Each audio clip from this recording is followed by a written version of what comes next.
Good afternoon, everyone. Today we will analyze one of the most transformative forces in global education, the digitalization of learning and the rise of edtech platforms.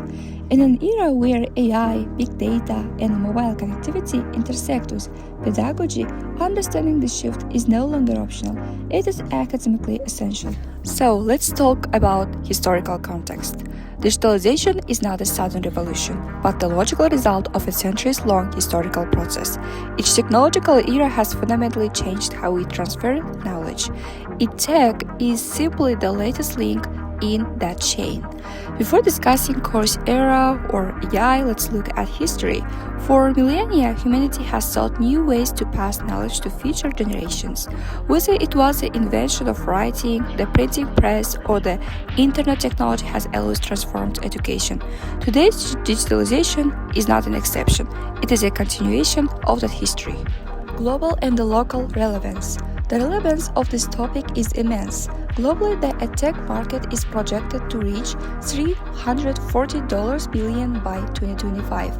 The 2020 pandemic accelerated decades of digital transition into mere months, displacing 1.6 billion learners. Locally, Kazakhstan has invested heavily in its smart education agenda, achieving near universal school internet access. The question is no longer if education will be digital, but how well we will design and govern that transformation.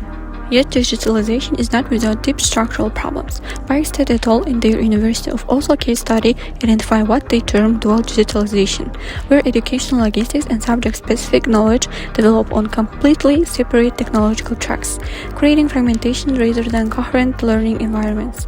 De Cooper, Grimaldi, and Landry warn us that digital education platforms aren't natural tools. They are architectural systems carrying embedded values, governance logics, and commercial interests that reshape what education fundamentally is. Meanwhile, the digital divide remains acute. In China, rural students score significantly lower on all digital access indicators. Compared to urban peers, they are not peripheral concerns. They are central contradiction of the tech era. The global edtech landscape is dominated by a layered ecosystem of platforms.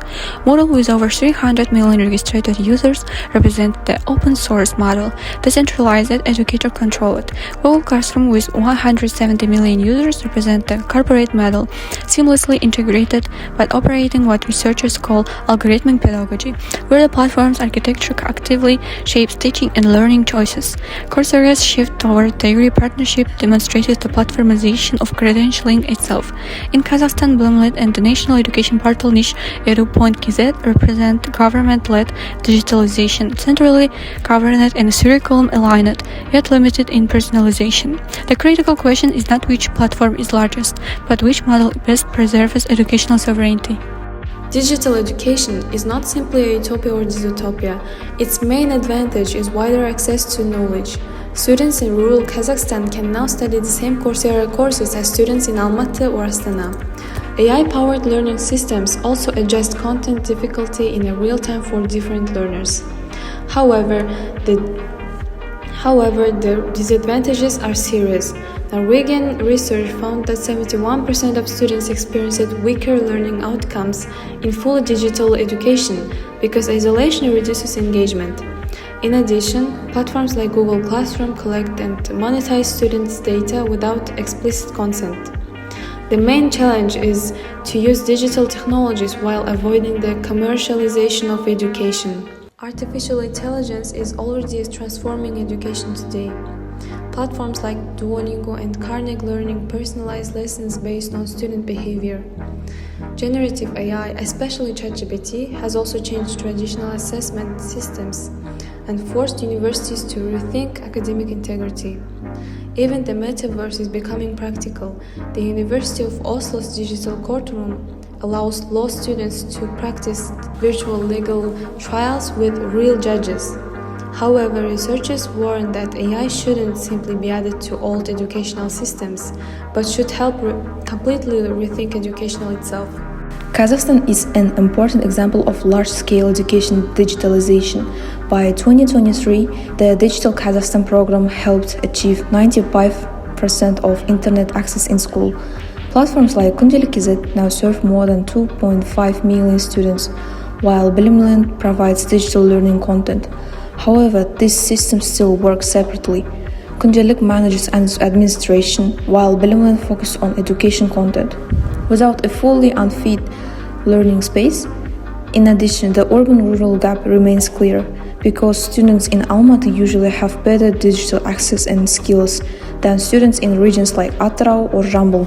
Kazakhstan performs strongly in digital infrastructure, with school internet access above the global average.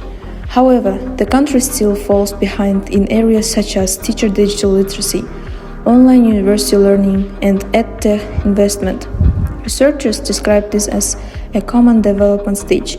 First, countries build infrastructure, then they focus on digital ethics, teaching quality, and effective integration of technology into education. Kazakhstan is currently moving from infrastructure first to pedagogy first digitalization. My recommendations focus on 4 levels. First, Kazakhstan's education system should build a connected digital learning ecosystem instead of separate platforms. Second, universities should rethink the teacher's role, from delivering content to designing learning environments and supporting students. Third, platform providers should ensure transparent data governance and open systems, so educational data benefits learners and institutions. Finally, researchers and policymakers should critically evaluate edtech platforms and their impact in fairness and access. In conclusion, the university of the future is not the one with the most technology, but the one that uses technology wisely and fairly. Drawing this analysis together, I offer 4 key conclusions. First, digital transformation in education is not only about technology. It also requires changes in infrastructure, teaching, and organizational culture. The University of Oslo case clearly demonstrates this. Second, we need a critical platform perspective because every edtech platform reflects certain values and priorities. Third, AI is most effective when it supports teachers and helps students receive more personalized learning, rather than replacing human judgment. Finally, successful digitalization should be measured not by only technology itself, but by whether students gain better access to meaningful education. Technology is a tool, equity and knowledge are the goal.